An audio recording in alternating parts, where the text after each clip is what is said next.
Okay, so I'm going to talk to you about exercise and epilepsy.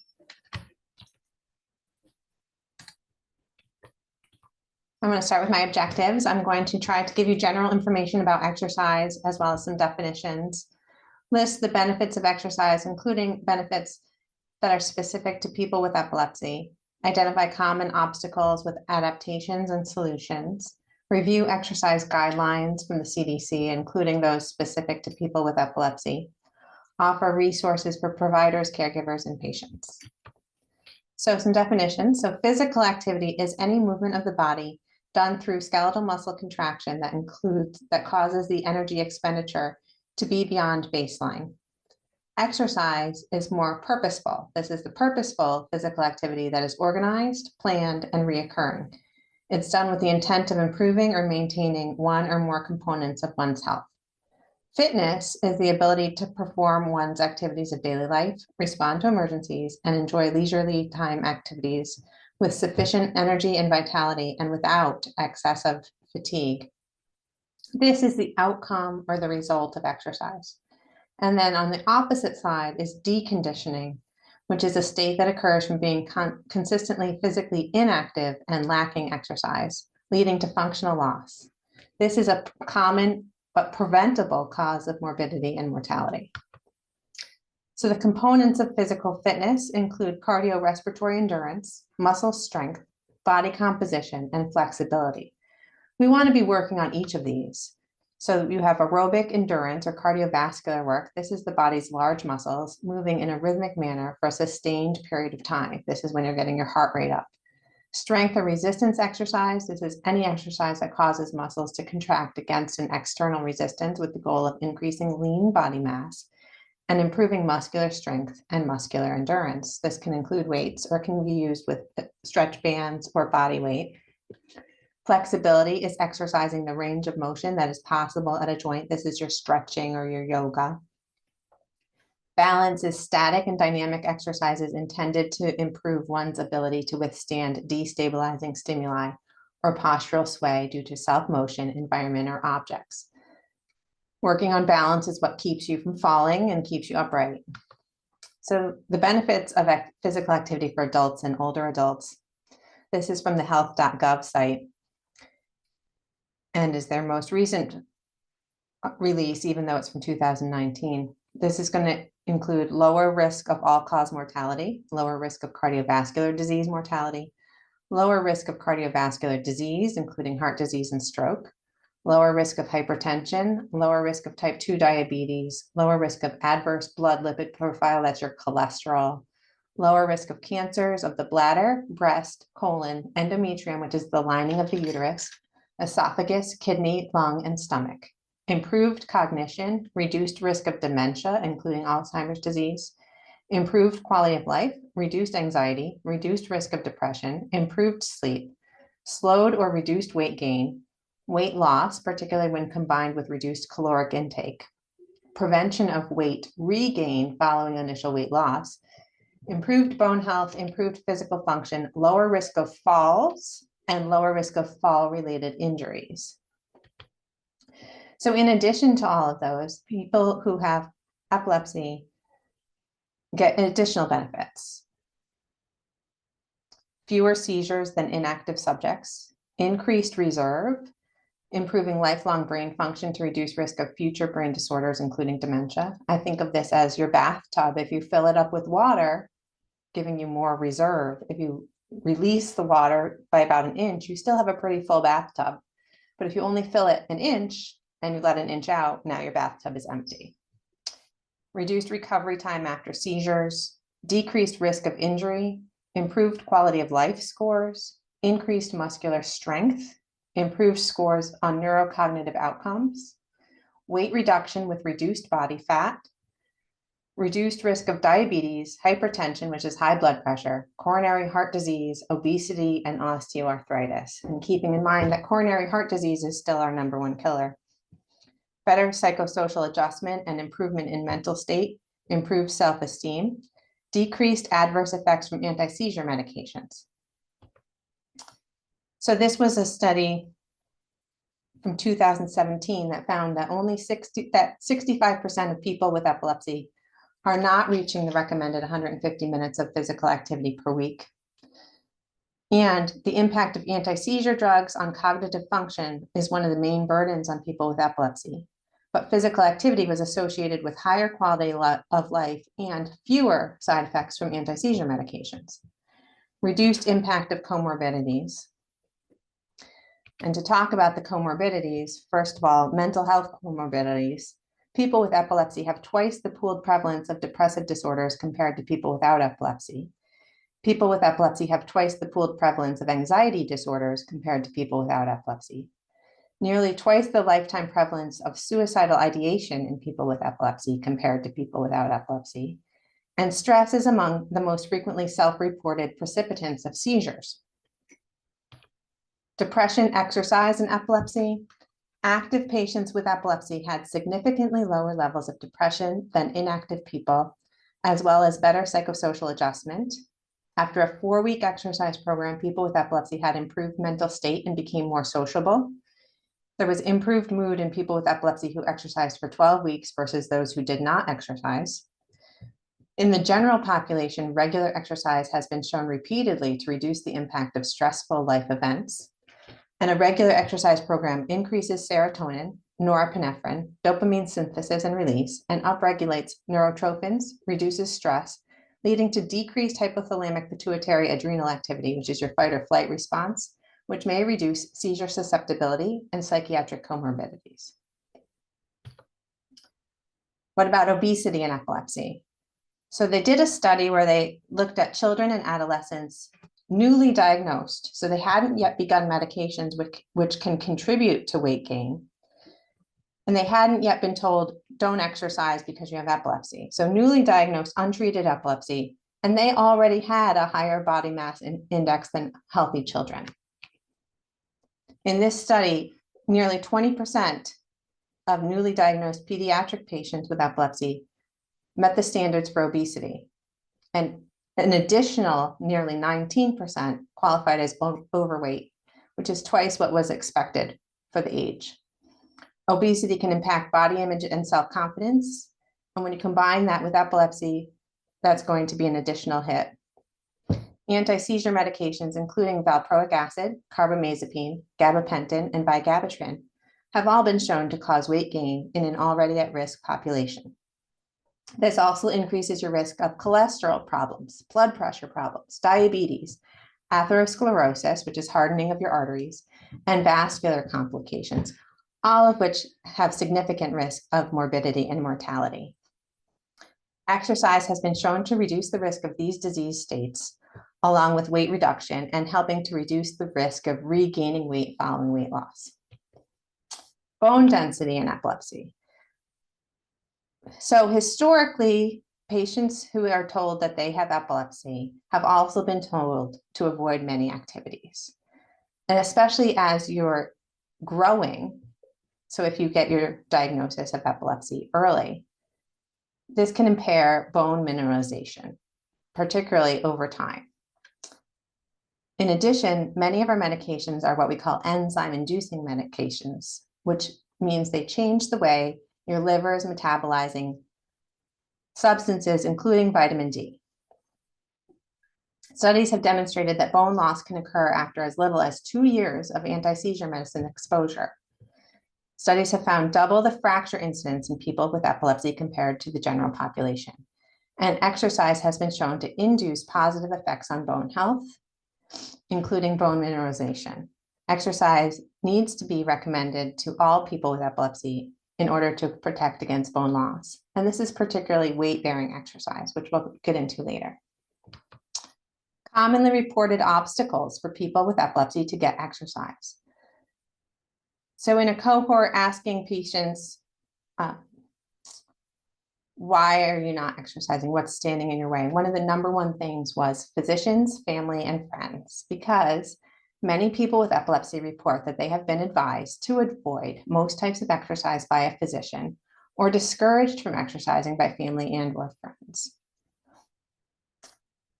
Now, this has been contradicted by Carter and his work with seizure disorders and exercise sports participation, more recently in 2021, stated, this overprotective approach has led to further ignorance and stigma regarding this relatively common condition.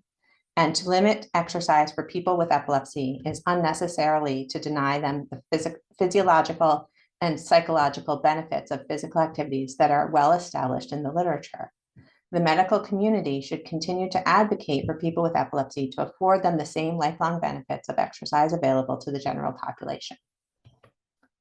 So, commonly reported obstacles: fear of having a seizure or sustaining an injury during exercise.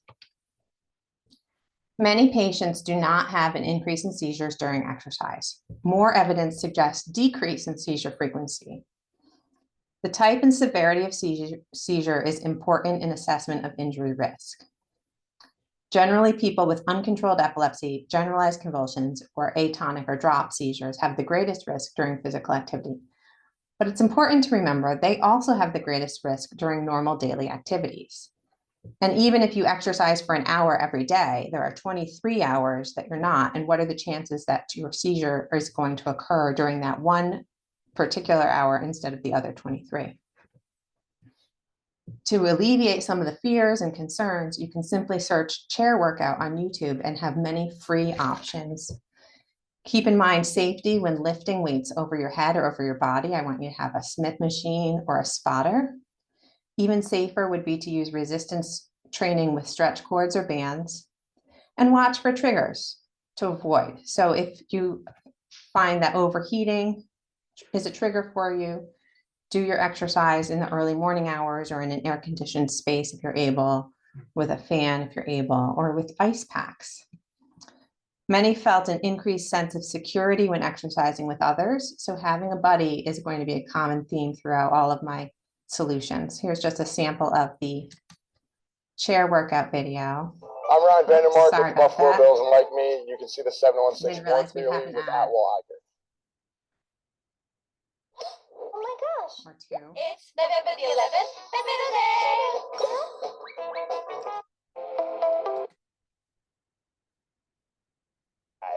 So there you have. Straight into your bath. I apologize for that. Magnesium. Well, basically they were showing you, one gentleman had weights, the other was using water bottles. So even if you don't have something available, you can work with what the YouTube video does for you. Completely changed my life. Second obstacle, difficulties in arranging transportation. Many people with epilepsy are unable to drive. Walking is excellent exercise. If your neighborhood is unsafe for walking, again, many free YouTube videos from the library, or even just turn on some music and march or dance in place. Encourage friends and family to join you. And if able, you can get them to transport you. Both of you benefit. Dependence on family or caregivers. Again, same idea, bring them with you, have them join. Or if you are the caregiver and you have young children who can't be left alone, do a family-friendly video. Walk in the park together. Just run around and play kickball with them in the backyard. All count as physical activity and exercise. Cognitive impairments. So exercise may help with some of the aspects of cognition. Many people report cognitive impairments either from the epilepsy or from the medications we give you for the epilepsy. So you're going to do something safe with a buddy, such as walking, running, cycling, or use an app, such as Find My Phone or Life 360, so they can find you. Combined endurance and resistance exercise has actually been shown to improve verbal learning, memory, and functional connectivity in people with epilepsy. And randomized controlled trials of the effects of exercise on cognition in people with epilepsy have shown improvements in executive function, verbal fluency, and overall cognition. Low motivation, this is a big one, especially if you're tired. So the group that was sampled on insights into barriers and adaptations to successfully exercise with epilepsy, which is seen in Epilepsy and Behavior in 2017. This group stated that one of their main motivating factors was focusing on the benefits. They stated, quote, feeling of the benefit of exercise to their physical and mental health, end quote, as a motivating factor. They reported decreased weight gain from medication, feeling happier and relieved stress, and increased social interaction. It made the participants feel that they were not allowing epilepsy to take over their lives. They also identified shorter recovery after seizures, and they focused in on that as a benefit, which helped keep them motivated. I encourage people to try just 5 minutes, but do it every day. And then you don't have to say, is today couch day or is today exercise day? Because every day is exercise day, but you can do just 5 minutes. And then if you want to stop, if you're tired, you can stop. And I encourage you to make it as much fun as possible. Do what you enjoy doing. Before I went to medical school, I worked as a fitness instructor, and people were always asking me, what's the best exercise? And the answer is always the one you do. Reduced energy due to illness, medication, or a combination. It's very similar to the solutions for lack of motivation, but keeping in mind also that exercise often combats reduced energy, whether it's from the medication, the illness, or a combination. And people in the epilepsy focus group used exercise as one method that helped ease their medication side effects, including fatigue.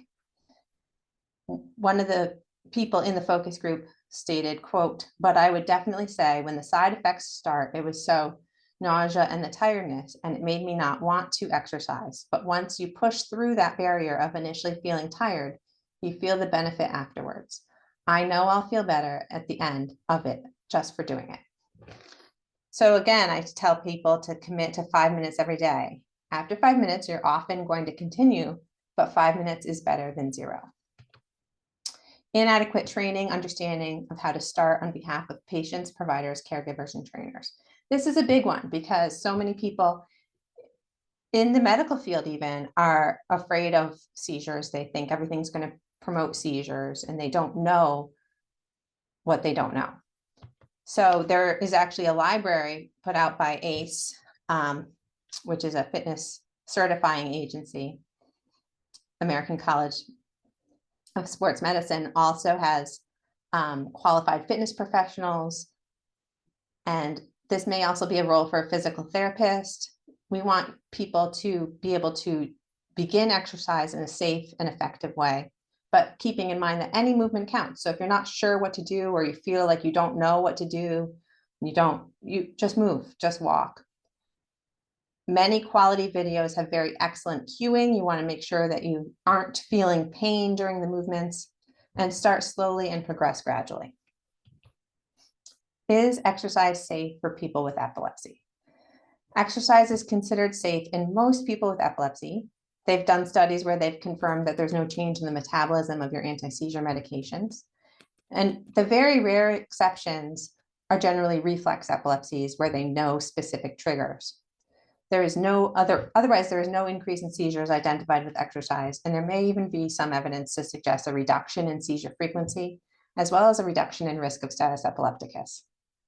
Physically active people with epilepsy have significantly lower levels of depression than those who are less active. And they've also noticed some decrease in seizure frequency with moderate exercise in people with epilepsy.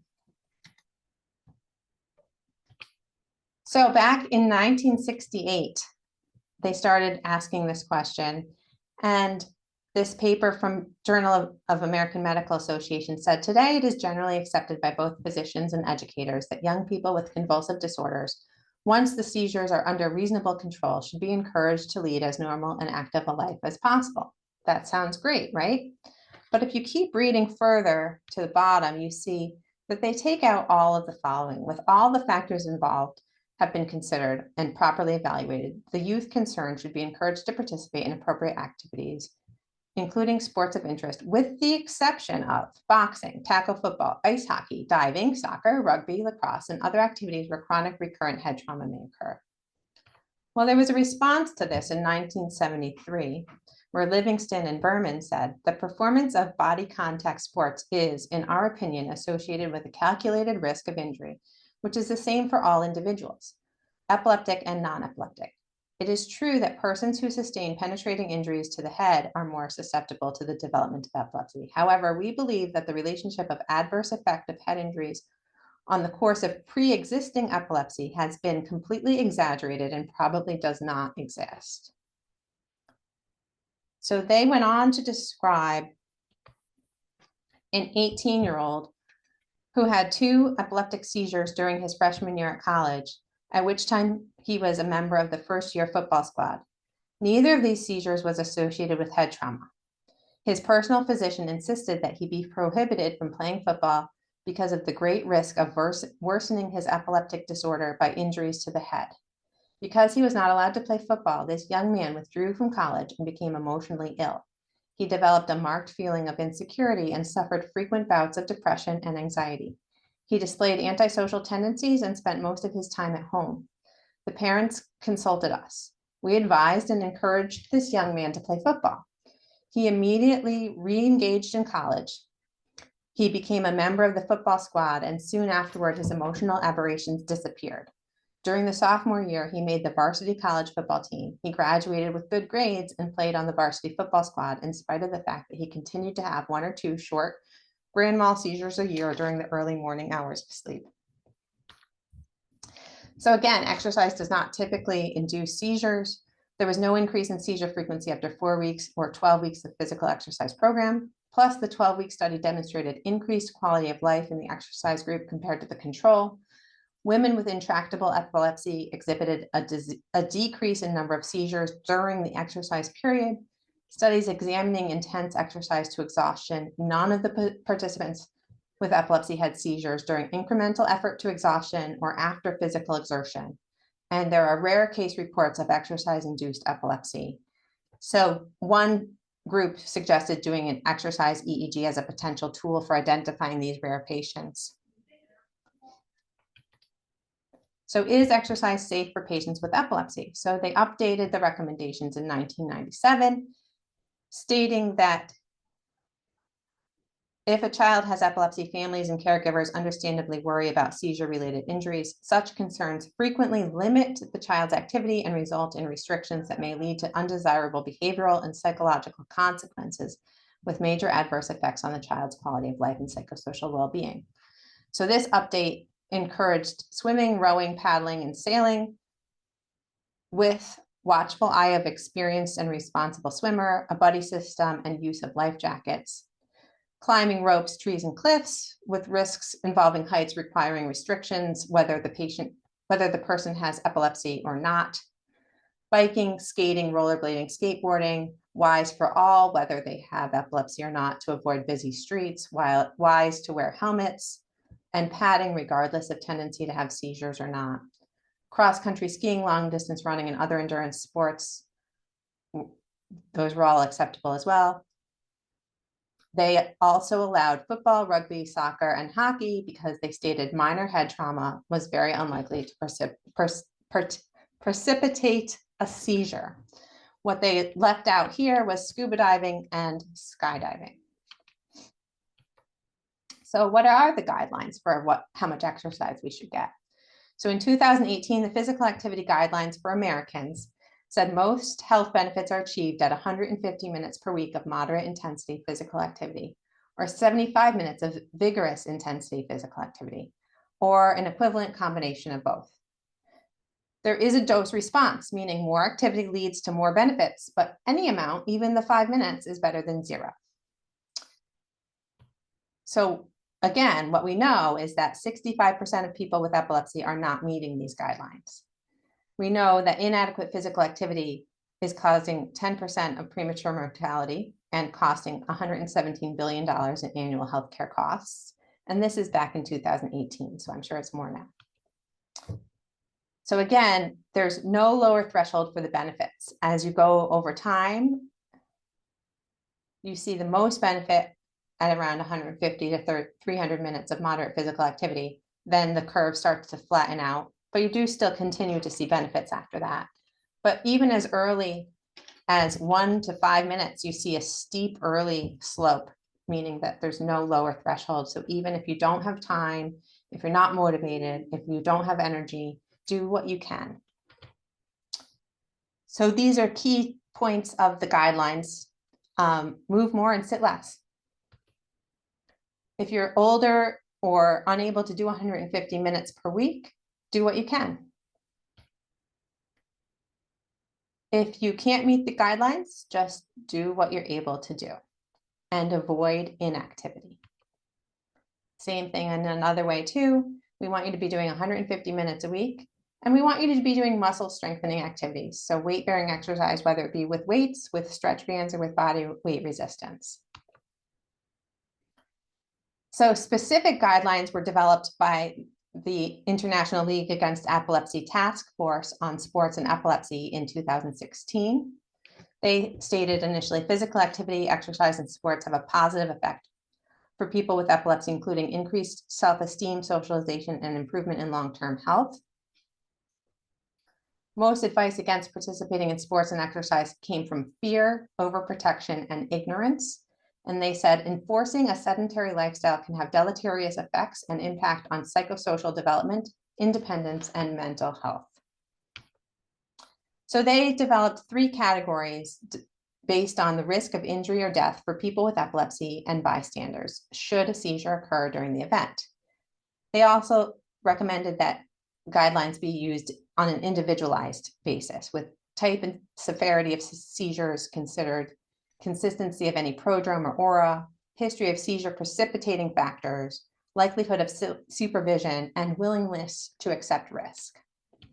So the group 1 sports, these were sports that they considered to add no significant additional risk. This included athletics, bowling, most contact sports, including judo and wrestling, collective sports on the ground like baseball, basketball, cricket, field hockey, football, rugby, volleyball, cross-country skiing, curling, dancing, golf, and racket sports.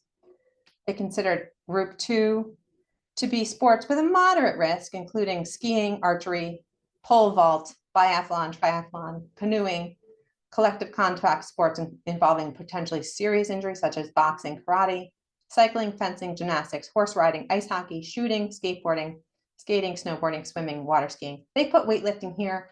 I put weightlifting under group 1. That's why I circled it in red, because it's so important for you to be doing resistance training as well, both from the cognitive outcomes that we've seen, as well as the bone health that we've seen. The studies with resistance training are much stronger. No pun intended. Group 3 sports are those that are high risk for people with epilepsy and may also be high risk for bystanders. These include flying, climbing, diving, horse racing, motorsports, parachuting, rodeo, scuba diving, ski jumping, solitary sailing, surfing, and windsurfing. And then they looked to see who can do group 1, 2, and 3 based on what type of seizures you're having, how well controlled are your seizures. So if you had 1 or more acute symptomatic seizures, so these are people who have a seizure because of a very specific provoking situation and do not have a predisposition to continue to have seizures. So these would not be classified as people with epilepsy. These would be people with symptomatic seizures. And they were allowed to do all of the above with discretion based on risk. People with a single unprovoked seizure. So these are people where you don't know yet whether or not they are people with epilepsy. You don't know yet whether or not they have a predisposition to continue to have seizures or a higher risk. They let them do group 1 right away. Group 2 permitted with discretion or after accepted driving prohibition period, which is what they used as a guideline. In New York State, that's going to be a year with physician discretion being 6 months typically. Or sooner if willing to accept risks. Group 3 was permitted immediately with discretion as long as it wasn't one of these sports that could impact the safety of others. And they also took into consideration if there were a structural brain lesion or EEG abnormalities or anything to suggest that this would be a person who is likely to have another seizure. People who have been seizure-free for 12 months or longer, they said, if we're letting you drive, we should let you do just about everything. So they let them do everything, but they wanted you to have a conversation with your provider about risk and understanding of what could potentially happen. People with epilepsy with sleep-related seizures only. Same thing, many of these people are allowed to drive because they've demonstrated over 12 months or 2 years in New York State that they are having seizures only associated with sleep. So they said, if you can drive, we'll let you do all these sports. Same thing with people who continue to have seizures without impaired awareness only. After demonstrating for a clear 12 months in this study, 2 years in New York State, they would let you drive. And then people with epilepsy who continue to have seizures with impaired awareness, they let them do group 1 anyway. They let them do group 2 if they were willing to accept the risk. And they let them do group 3 only in an exceptional circumstance with informed consent, and only if it were not going to impact others. So let's talk for a minute specifically about scuba, because scuba has historically been recommended that we not allow people with epilepsy to participate in scuba no matter how long they've been seizure-free. Risk of death is higher in people with epilepsy. But if you're seizure-free for at least 4 years, the risk of a seizure occurring while diving was estimated to be less than 1 in 40,000 for a 1-hour dive under normal, non-stressful diving situation. So this group reviewed 9 years of British Sub-Aqua Club annual incident reports and found 3744 incidents with 161 deaths, of which 3 mentioned convulsions or fits. 1 was presumed to be a technical diver rather than a recreational diver due to the mixture of gases. 1 collapsed while on land, and the 3rd had an autopsy which suggested there had been something akin to an epileptic fit while underwater. There was no data to determine whether or not any had a prior history of seizures. And 22 of the non-fatal incidents, so 3583 incidents, mentioned convulsions or fits. 11 of the 22 appear to have been oxygen toxicity seizures, which you don't need a pre-existing condition for that. And 1 was due to anaphylaxis, which is you're not breathing, you're choking. Which means only 10 out of 3,583 non-fatal accidents possibly related to epilepsy. And of those, 3 had a prior history of seizures, but had not declared them. So the authors compared driving regulations again to risk of impacting others, to scuba, and risk to others. So with driving, you have the risk of harming yourself and anyone else who's on the road. With scuba, you have the risk of harming yourself and your dive buddy. Predominantly, pretty much everyone else is safe. Many people with epilepsy are not going to declare it. If you tell them they cannot dive, they're not going to tell it. They're not going to tell the diving locations that they have epilepsy. They're going to go to areas with less stringent regulations or say they don't have epilepsy so that they can avoid the ban. So the most important piece of this is education so that they can understand and accept the risks. Anyone who has not been seizure-free for at least 4 years is strongly advised not to dive. Avoid sedating medications. Consider a full face mask instead of a typical regulator, which must be held between clenched teeth if you're going to dive. And limit your depth to less than 10 meters to reduce the risk of decompression illness if you and your buddy need to surface quickly. Ideally, have a dive buddy who is fully qualified rescue diver, who is fully aware of your history of seizures. But ultimately, we addressed many of the commonly reported obstacles for people with epilepsy to get exercise. We identified many solutions, some of which there's overlap, but it's just such an important thing for people with or without epilepsy to be doing. And I want to leave you with this quote from Dr. Livingston and Berman, that the emphasis should never be on you can't do this, but rather on you can do this. And Almeida, Bell, and Sander said, risk-taking is an integral part of life, and people with epilepsy, like everybody else, should be allowed to make informed decisions about risk. And here are just some resources for people with epilepsy and caregivers. Are there any questions?